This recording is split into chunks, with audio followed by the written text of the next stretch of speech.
Aku ambil. Satu, dua, tiga.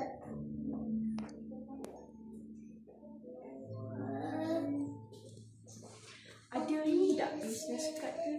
800 per night for 6 person included makan ke saja? 800 tu included breakfast lah. Per night, di satu bilik ada 3 katil tidur dengan 1 bantal. Ni ada nak pakai.